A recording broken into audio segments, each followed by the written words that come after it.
我故意逾期变老赖，在欧洲买奢侈品的女儿彻底慌了。前世，女儿高考后要买奢侈品，要欧洲游，我拒绝后，老婆偷偷用我身份证贷款几百万。我肺癌病入膏肓需要用钱时，他们却把我抛弃在路边，一分钱都不给。我被他们赶出家门，在马路边活活疼死。再睁眼，我回到了女儿高考后甩出购物清单这一天。高考结束了，我要电脑，还有手机，还有小羊皮，就这么大一点点的，别的女儿都要房，我只要个小包包。老爸，我是不是很贴心？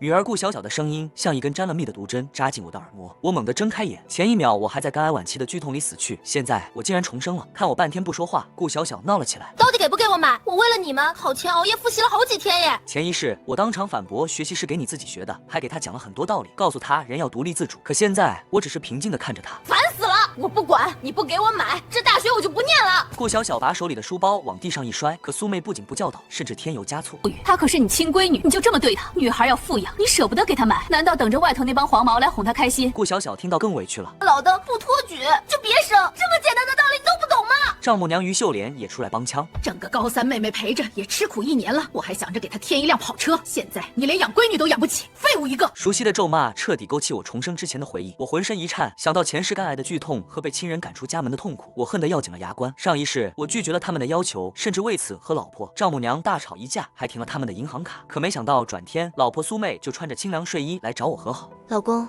一会儿你手持身份证拍张照给我，我把你的医疗保单升级一下。昨天是我不对，把你身体都气坏了。我欣慰苏妹的体贴，配合着拍了各种照片，结果根本没有什么医保升级，全都是她想要拿我身份证去做大额贷款编出来的谎话。当我真的肝癌爆发，却发现我连医保账户里1分钱都没有，还被他们娘仨赶出家门，活活在马路边疼死。我死后，他们甚至用贷款余下的钱去欧洲玩了一圈，还在朋友圈里各种炫耀。这一生我绝对不会再重蹈覆辙。我思绪回笼，眼前还是苏妹那张妆容精致的脸，厚厚的粉底和遮瑕味道刺鼻，她老是想费力的维持不属于她这个年纪的少女感。我看着她，话锋一转，老婆，你说的对啊，小小女孩当然要无条件宠着，你要的东西列个单子，爸爸都给你买。还有妈，您最近不是说想去哪里旅游散散心，是澳洲还是欧洲？我来安排。顾小小和于秀莲的眼睛立马亮了起来，刚刚还挂在脸上的鄙夷和不耐烦也烟消云散。真的，爸，我要什么都给我买吗？我笑着摸了摸女儿的头，买都买。我在心里默默补上后半句，不过这次你们要自己买单。晚上，苏妹躺在我枕边，双手环住了我的腰。老公，一会儿你手持身份证拍张照给我，或把你的医疗保单升级一下。我愣了一下，他这是还准备用我的身份证贷款。上一世他这么做是为了给女儿清空购物车，可这一世我分明已经答应了女儿的要求，苏妹为什么还要这样做？看着怀里的苏妹，我的脑海里闪过前世的画面。我无意中刷到苏妹的一个社交账号，账号的头像是她穿着性感的黑色蕾丝内衣，对着酒店的镜子拍下的照片，锁骨和事业线暴露无遗。账号的简介是经济独立、思想独立、为自己而活的单身辣妈。里面发的每一条动态都没有我，没有这个家，全是她穿着各种暴露的衣服，在健身房、在高级餐厅的擦边自拍。其中一条配文是：嫁了个没用的男人怎么办？想离婚又怕对不起孩子，只能靠自己努力了。评论区里乌烟瘴气，一个小奶狗露骨的调戏：姐姐身材真好，你老公真有福气，怕不是天天缴枪投降吧？苏妹竟然用一个委屈的表情包回复：别提了，守活寡呢。我拼死拼活在外面挣钱养家，在他嘴里却成了个没用的男人，成了让他守活寡的废物。而更让我接受不了的是他和这个小奶狗的私信记录，两人不仅在网上暧昧，甚至对方还把苏妹当成了富婆，提出想要线下见面。思绪回笼，我心里有了猜想，苏妹是要用我的身份贷款维持自己的富婆人设，去养外面那条野狗。往常苏妹只要一撒娇，我什么都会满足她，可现在看到她的样子，只会让我觉得恶心。我并没有拒绝她，从钱包的里拿出身份证，按她的要求拍了一张照片，只不过这是我过期的身份证。我心里冷笑着，苏妹，背叛者的下场，希望你承担得起。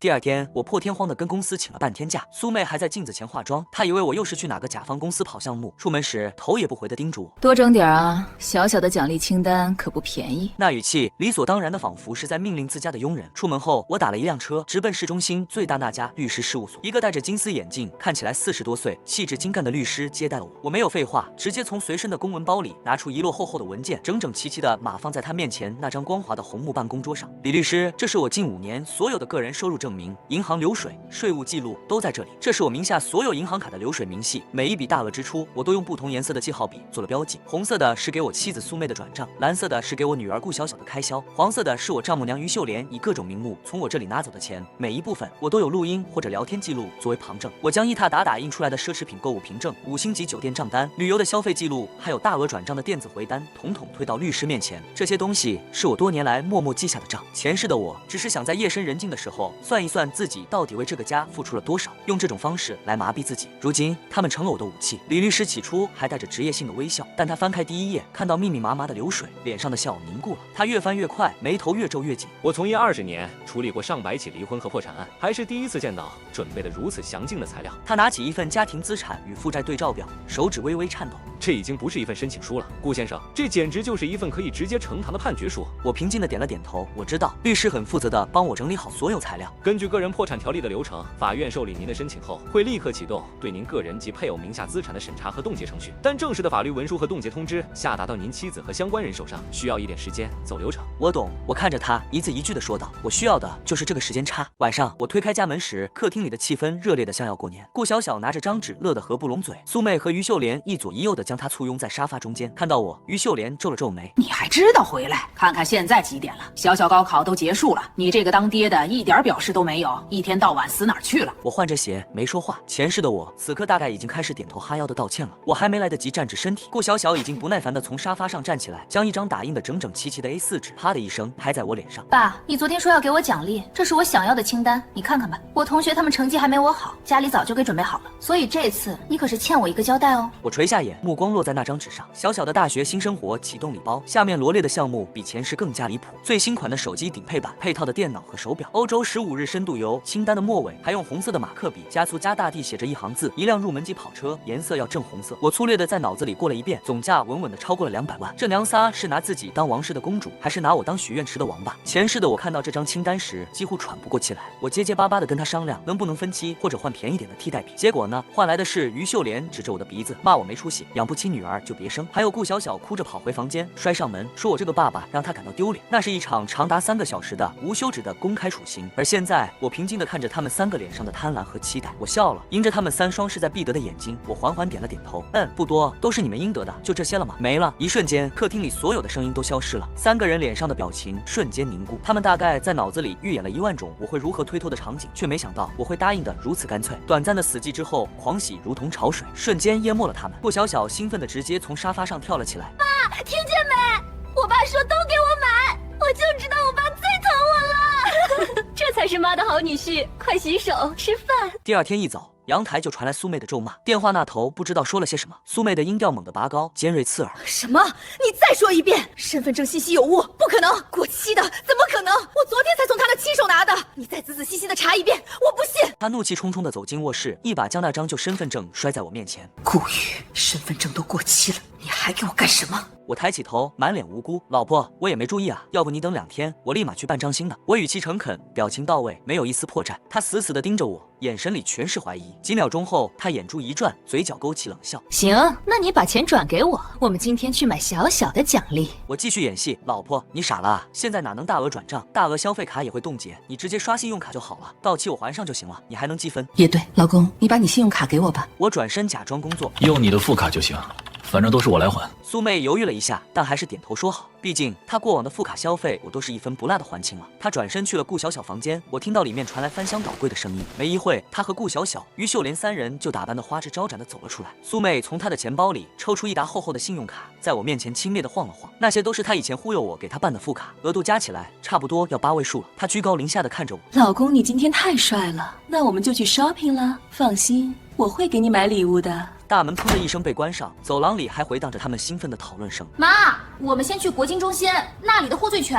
我要那个5万块，上次那个柜姐还说没货，今天我非要刷到手。我慢悠悠地走到窗边，看着他们3人的身影消失在小区尽头。好戏开场了，手机被我调成了静音震动模式，屏幕上不断弹出银行的短信通知，每一条短信都是他们在商场血拼的战报，也是他们自己给自己挖的坟墓，一铲又一铲。很快，银行的风控电话就打了进来。你好，是顾宇先生吗？我们监测到您的信用卡在短时间内有数笔大额消费，已经超过限制额度，是否需要为您紧急冻结？我靠在沙发上，声音平静，正常，不用管。直到深夜，大门才被钥匙拧开。苏妹、顾小小和于秀莲3人在一堆奢侈品纸袋的簇拥下，满面红光地走了进来。客厅瞬间被各种 logo 占满，纸袋堆得像小山一样。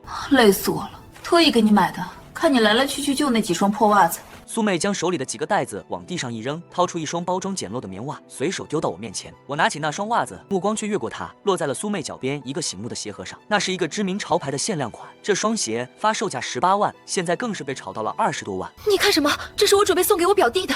苏妹脸上的表情有点心虚，想拿我的血汗钱去养外面的野男人，真当我是傻子。但我装作不知情的样子，点点头。顾小小更是兴奋的不行，她一回来就迫不及待地接通了视频电话，屏幕里传来她同学夸张的吹捧声。哇，小小，你这身也太好看了吧，全是最新款的。她得意的在镜头前转了一圈，炫耀着手腕上的表和脖子上的项链，下巴抬得高高的。这算什么？刚订了一台限量版的红色跑车，明天就去提。不像咱们班陈瑶，考得比我还好又怎么样？穷鬼一个，浑身上下加起来都没我一只袜子贵，一辈子给我提鞋都不配。我握着那双廉价的袜子，指尖捏得发白。陈瑶，我记得这个女孩，前世她考上了清华，是全省的高考状元，而我的女儿正在用我血汗换来的钱，肆意的侮辱着别人的努力和尊严。隔天，我被他们硬拽着出了门，美其名曰一家人一起去提那辆属于我们家的跑车。车还没提到，路过购物广场时，苏妹的购物欲又上来了。还等一下，我进去逛逛。她不由分说，拉着我们就进了那家手表专卖店。苏妹径直走到一个柜台前，指着一块手表对销售员说：“就这块，拿出来我看看。”销售员小心翼翼地将那块表取了出来，苏妹戴在手腕上比了比，满意的不得了，直接抽出信用卡递过去。1秒、2秒 ，POS 机没有任何反应。销售员脸上的职业微笑僵了一下，又试了一次，一声轻响，屏幕上跳出一行小字。销售员的表情变得有些微妙，他把卡还给苏妹，十分委婉地说：“不好意思，女士，您的卡好像有点问题。”苏妹的脸瞬间就拉了下来。怎么可能？换这张！他又抽出一张卡，结果还是一样。周围顾客若有若无的目光像针一样扎了过来。苏妹的脸从红到白，又从白到青。她猛地转过头，压着嗓子质问我：“顾宇，你怎么回事？忘了还信用卡吗？这点破事都办不好，现在就给我还上，我这等着刷卡呢。”我看着他气急败坏的脸，缓缓地摇了摇头：“我没钱还了。”我的声音不大，却像一颗炸雷在苏妹耳边轰然响起。她愣住了：“你说什么？什么叫没钱还了？”旁边的顾小小也猛，她猛地冲过来，一把抓住我的胳膊，开始歇斯底里的尖叫。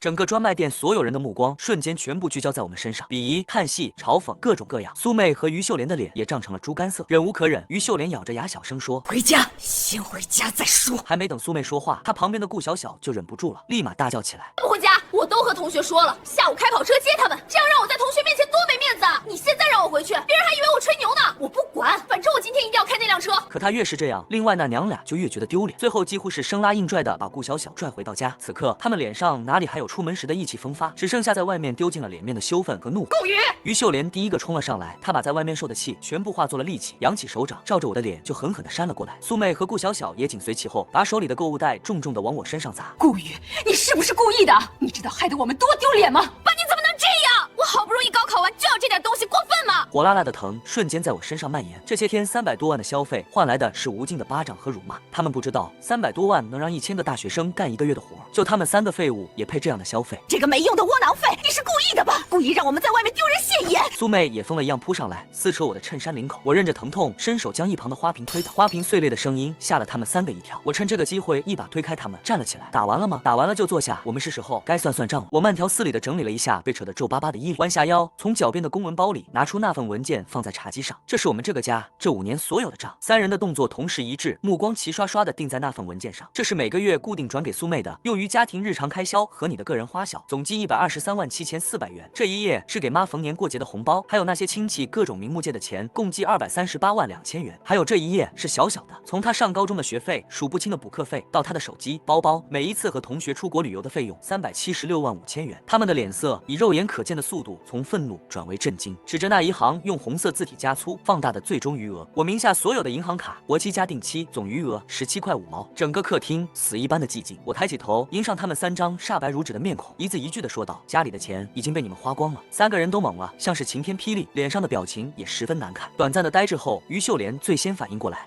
你放屁，不可能！你肯定藏了私房钱！你这个天杀的，把钱藏哪儿了？交出来！”他疯狂地开始在客厅里翻箱倒柜。苏妹和顾小小也像是被瞬间点醒了一样，一个死死地抓住我的胳膊，一个开始搜我的身。天哪，你把家里的钱都藏哪儿了？快说！你快把钱拿出来，别逼我们恨你！你快拿出来！是不是还想装聋作哑？下。他们像3条疯狗，把整个家翻了个底朝天。沙发垫被掀翻，衣柜里的衣服被扔了一地，连我书房里那些珍藏的书都被他们粗暴的扯烂。看着苏妹漂亮的脸因愤怒和贪婪而扭曲，看着顾小小脸上写满了怨毒，看着于秀莲像个泼妇一样，连床垫都要用剪刀划开。我冷眼看着这一切。1个小时后，他们终于停了下来，一无所获。我靠在沙发柔软的杯垫上笑了。这次他们终于要为自己的所作所为付出代价了。当晚，苏妹坐在客厅的沙发上，对着手机屏幕，一边打字一边抹眼泪。她完全沉浸在自己的表演里，没注意到我在背后悄悄看着她。我知道她最后的武器要出鞘了，但我也早就准备好了。果不其然，第2天一早，我的手机就被各种信息和电话轰炸。苏妹在网上发的小作文火了，她把自己塑造成了一个为家庭付出一切却被丈夫财务虐待的悲情主妇。帖子里，她声泪俱下的控诉我 PUA 她，让她被家庭束缚。她还放上了几张我熬夜加班后在办公室沙发上累到睡着的照片。照片里我胡子拉碴，面容憔悴，配文是她总是这样，回家一句话不说。我不知道自己哪里做错了，只能默默忍受。现在女儿好不容易考上大学，我只是想给她一点奖励，她却用冷暴力的方式惩罚我们母女。底下的评论区已经沦陷，这种男人太窒息了，姐姐快跑，看他那张丧脸就是个家暴男的样子，心疼姐姐和女儿，遇到这种垃圾凤凰男真是到了8辈子血霉。网暴的洪流铺天盖地，我看着那些辱骂，平静地点了一根烟。苏妹，你还是老样子，可惜这次的剧本由我来写。我没有急着回应，而是打开了早就准备好的加密文件夹，里面是苏妹这几年来在她那个专门钓凯子的社交账号上和不同男人的暧昧聊天记录，有夸她身材好的，有直接给她发红包的，有约她酒店见的。我把这些记录连同她那些只穿着内衣的擦边自拍分门别类打包好，然后我找到了那几个男人的老婆的联系方式。前世这些可怜的女人也是受害者，我将这些精心准备的大礼精准投递了出去。做完这一切，我才登录了自己的社交账号，上传了那份厚厚的家庭账单，每一笔转账记录都清晰可见。我又上传了于秀莲在电话里对我咆哮索要钱财的录音，以及苏妹买的那些奢侈品的发票，最后附上了一封律师函，要求苏妹立刻删除不实言论并公开道歉。我等了3个小时，3个小时后，互联网的天彻底变了，指名道姓的开撕，风向瞬间逆转。那几位收到照片的妻子，战斗力远超我的想象，他们直接把聊天记录甩到了网上。我的评论区从辱骂变成了道歉和同情，而苏妹的账号则成了过街老鼠。我靠，年度捞女啊，花着老公的钱在外面钓男人，那个账单我看了，每年都给他花100多万，这叫 PUA。我家狗听了都摇头，心疼老实人被这3只吸血鬼榨干了，还要被泼脏水。苏妹成了全网喊打的网络捞女。就在网络舆论最沸腾的时候，真正的催命符来了，一张印着银行 logo 的信封被塞进了我家的门缝，是信用卡账单。苏妹前几天在商场疯狂消费，欠下的300多万到了还款日，催收公司的电话也开始24小时轰炸我的手机。顾先生吗？您尾号6485的信用卡已逾期，请您尽快处理，再不还款，我们将上报征信并保留起诉的权利。苏妹的脸一天比一天白，她终于意识到我这次是真的没钱了，那些欠下的债我也还不上。如果我成为老赖，不光是苏妹，就连顾小小上大学也会受到影响。这时候，他们终于想起那些堆在房间里的奢侈品。妈，要不我们把这些包卖了吧？我不能没学上啊！苏妹像是抓住了救命稻草，立刻带着那些包和首饰冲向了2手奢侈品店。1个小时后，她失魂落魄的回来了。苏妹的声音都在抖，5万块的项，他们只收1.5万，那些东西全卖了也才70多万，根本不够。于秀莲一屁股坐在地上，脸上最后一丝血色也褪去了，但她很快又像是想起了什么，猛地站起来。我还有房子，我名下那套老房子卖了也能值个70、80万。她抓起钥匙就往外冲，我没有拦她，只是静静地看着她的背影，心里默数着时间。下午，我接到了医院打来的电话，请问是于秀莲女士的家属吗？她昏倒在房管局门口，您快过来一趟吧。我挂了电话，嘴角缓缓勾起。于秀莲，你以为你的房子还是你的吗？在我向法院递交个人破产申请的那一刻，我同时提交了你这些年从我这里拿走的每一笔钱的证据，那些钱都被你用来翻新和维护你那套属于你个人的老房子了。所以，在我的破产清算期内，那套房子作为关联人财产已经被法院临时保全了。我挂断电话，没有去医院，反而收拾好行李，准备去公司打地铺。于秀莲的死活与我何干？接下来的日子对苏妹他们来说才是真正的炼狱。催收公司的电话像是复古之居，24小时轮番轰炸，从一开始的客气提醒，到后来的恶语相向，再到直接批好的欠债不还大字报。家里的门上被贴了催债的纸条，邻里间的指指点点像无形的针扎在他们脆弱不堪的神经上。就是这家的媳妇儿欠了几百万的信用卡呢，天天有人来要债。顾小小的日子也不好过，她被曝光是老赖的女儿，曾经那些以为她是白富美围着她转的同学，如今看她的眼神都充满鄙夷和嘲笑。她哭着跑回家，质问苏妹为什么要把事情闹得这么大。习惯了奢靡生活的3人第一次尝到了没钱的滋味，别说奢侈品，现在连一份20块钱的外卖他们都点不起。终于他们撑不住了，晚上外面还下着大雨，我刚在在公司的休息室里铺好床，就听见楼下传来急促的拍门声。我走到窗边，看到3个狼狈不堪的身影，我没有立刻下去，静静地看着他们在雨中被淋成落汤鸡。等他们的力气快要耗尽时，我才慢悠悠地走下楼，用工卡刷开了玻璃门。3个人看到我，仿佛看到了救世主。紧接着，他们仨扑通一声，齐刷刷地跪在了我的面前。老公，我错了，我真的错了，我就是虚荣心作祟，我心里还是爱你的，你原谅我这一次好不好？顾小小也跪着爬过来，拉住我的另一只手，哭着说：爸爸，我知道错了，我再也不要名牌了，我什么都不要了，我只想我们一家人好好在一起。他们的表演堪称完美，如果我还是前世那个愚蠢的自己，恐怕早就心软了。但我见识过他们是如何心狠地看着我去死，所以见到他们这副样子，我内心没有一丝波澜，甚至觉得有些好笑。许久，我才长长的叹了一口气。我弯下腰，伸手扶起苏妹，起来吧，地上凉，毕竟夫妻一场，小小也是我女儿，我怎么可能真的不管你们呢？他们仨听到这话，哭声一顿，眼中瞬间迸发出希望的光芒。我将他们带到公司的会客室，给他们倒了热水，看着他们狼吞虎咽地吃着我买来当宵夜的面包。等他们吃完后，情绪稍稍稳定，我才缓缓开口。我找到了一个解决办法。3双眼睛齐刷刷地看向我，前提是我以前的一个老板，他很看好我的技术，准备投资我创业。但是我故意顿了顿，脸上露出为难的神色。我必须先处理好我个人的债务问题，不能有任何污点。苏妹急切地问：那怎么办？我看着他面不改色，我们得离婚。他们仨脸色瞬间一白，我立刻安抚道：你们听我说完，我们离婚，在协议上写清楚，所有的债务都归到我名下，这样你们就和这些债务彻底没关系了，征信也不会受影响，你们就干净了。我语气情真意切，眼神充满了对未来的憧憬，演得差点连我自己都相信了。绝望中的人是不会去分辨救命稻草是否有毒的。苏妹第一个点头，泪眼婆娑地抓着我的手。老公，我就知道你心里还是有我们的。于秀莲和顾小小也如释重负，连连点头。看着他们眼中重新燃起的贪婪光芒，我心中一片冰冷。这次终于要解脱了。隔天我就和苏妹一起去了民政局。他们3个一夜之间像是换了个人，脸上虽然还带着疲惫，但眼底却闪烁着兴奋。他们还以为这是通往金山银山的最后一道手续。以后你和小梅复婚了，就得加倍对她好，彩礼也是一样，1分都不能少。我只觉得可笑，第一次听说复婚也要彩礼的，这老婆子的贪婪还真是刻到骨子里了。顾小小低着头玩手机，我瞥了一眼，是欧洲旅游的攻略。她一点也没有改过自新的意思，还做着出国潇洒的美梦。苏妹挽着我的手臂，声音带着一丝迫不及待：快点吧，老公，早办完早的事，你的新事业可等着你呢。我点了点头，在工作人员的例行询问以后，我俩在离婚协议签下了自己的名字。他以为他甩掉的是几10万的债务，可他不知道，他签下的是自己的卖身契。走出民政局，他长长的舒了一口气，整个人都轻松了，看着我，眼中甚至带上了一丝施舍般的怜悯。顾宇，你放心，等你东山再起了，我马上就和你复婚。我笑了笑，没说话。第2天，一封来自法院的催款函被邮递员送到了他们租住的那个狭小破旧的出租屋里。不到半小时，我的手机就响了，是苏妹打来的。我没接，她又接连打了10几个。我任由手机在桌上震动，直到他们3人疯了一样找到我公司楼下。我慢悠悠地走下楼，隔着玻璃门看着他们，然后走过去打开门。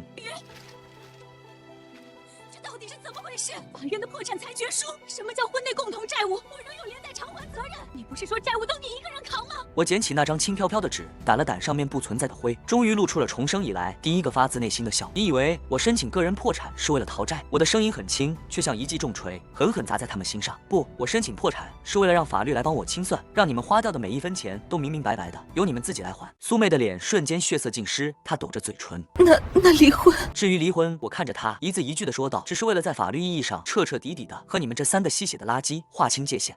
你个王八蛋，你敢骗我们！于秀莲指着我，气得浑身发抖。顾小小也难以置信的看着我。爸爸怎么能这么对我们？我懒得再跟他们废话，从公文包里拿出了最后一样东西，轻轻放在他们面前。那是一份体检报告。苏妹一把抢过去，看了一眼，更猛了。轻度脂肪肝，这又是什么？我看着他们3张茫然的脸，用最平静的语气说出真相。上辈子的我，在这个时候查出了肝癌晚期，医生说是积劳成疾，长期熬夜和精神压力太大导致的。我病死在医院门口，而你们3个正用我血肉换来的钱在欧洲晒太阳。我说完这句话，他们3个顿时僵在原地。苏妹彻底崩溃了，她瘫软在地，嘴里无意识的呢喃着不可能，不可能。于秀莲两眼一翻，直挺挺的昏了过去。而我的好女儿顾小小看着我的眼神里充满了恐惧。后来的事情就简单多了，苏妹因背负巨额连带债务，被法院列为失信被执行人，飞机高铁坐不了，好点的工作找不到，只能去餐厅后厨洗盘子。曾经那双做法是美甲的手，如今泡在油污里，又红又肿。顾小小失去了所有的光环，好好一点的大学去不上，只能报了个技校，在学校里被同学指指点点。那些他曾经看不起的穷学生，如今都用看笑话的眼神看他。巨大的落差和生活的压力让他变得灰头土脸，再也没有了半分骄傲。于秀莲那套被查封的老房子，最终被法院强制拍卖抵债，他被赶了出来。苏妹也不管他，给他送到养老院自生自灭去了。而我在破产保护期结束后，凭借自己的技术和对未来几年行业发展的先知，很快就找到了新的风口。我站在新租的公寓窗前，看着远方初升的太阳。这一次，我彻底摆脱了过去的枷锁，未来的日子会更好的，我相信。